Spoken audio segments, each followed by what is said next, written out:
सभी को नमस्कार। करियर फर्स्ट चैनल पर आप सबका स्वागत है। डिक्टेशन लिखने के लिए तैयार रहें। Ready start.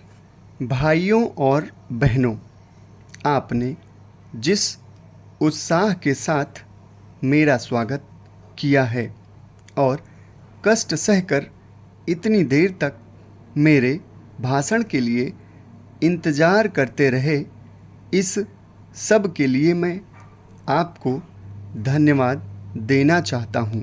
जैसा मांग पत्र में कहा गया है, म्यूनिसिपैलिटी का पहला काम वहाँ की जनता की सेवा है और वहाँ के लोग आराम से सफाई से अपनी अपनी जगह पर रह सकें और उनको बिना मिलावट के खाद्य पदार्थ सभी स्थितियों में आसानी से मिल सकें।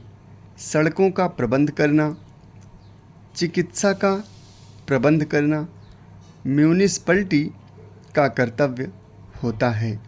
जनसंख्या के ख्याल से आपकी म्यूनिसिपैलिटी बड़ी नहीं है, मगर तो भी आपके शहर और ज़िले का इतिहास गौरवपूर्ण रहा है और इसके लिए आप सब बधाई के पात्र हैं। हिंदुस्तान इस वक्त एक ऐसे युग से होकर गुजर रहा है जिसमें उसके सामने बहुत कठिनाइयाँ भी हैं और उसके साथ ही साथ साधन भी हैं कि वह उन कठिनाइयों का मुकाबला कर सके।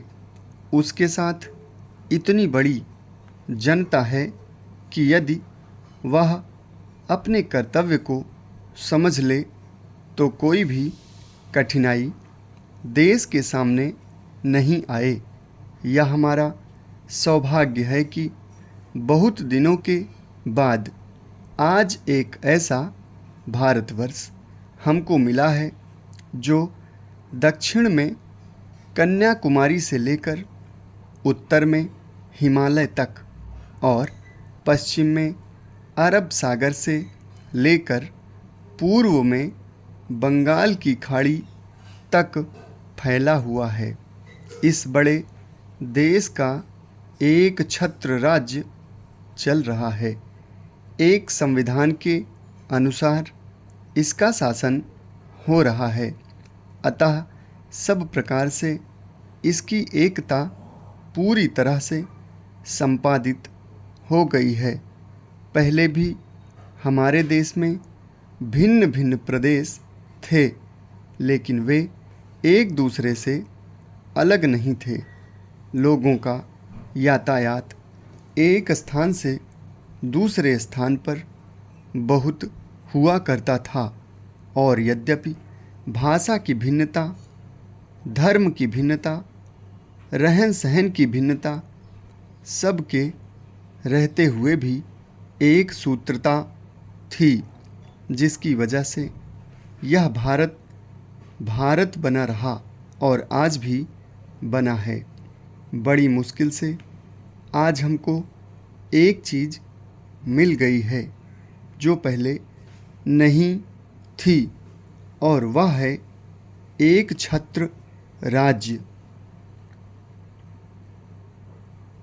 सारा भारत आज, जैसा मैंने कहा, एक संविधान के अनुसार शासित हो रहा है और सारे देश के लोग एक दूसरे से जो कुछ उनकी भिन्नता हैं उसमें किसी तरह से एकता लानी है। पर इसमें आपको एक बात की चेतावनी भी देनी है। अभी हाल में कई ऐसी घटनाएं हो रही हैं, कई ऐसी बातें देखने में आई हैं जिसमें उस एकता पर आघात होने का भय होता है और चिंता होती है।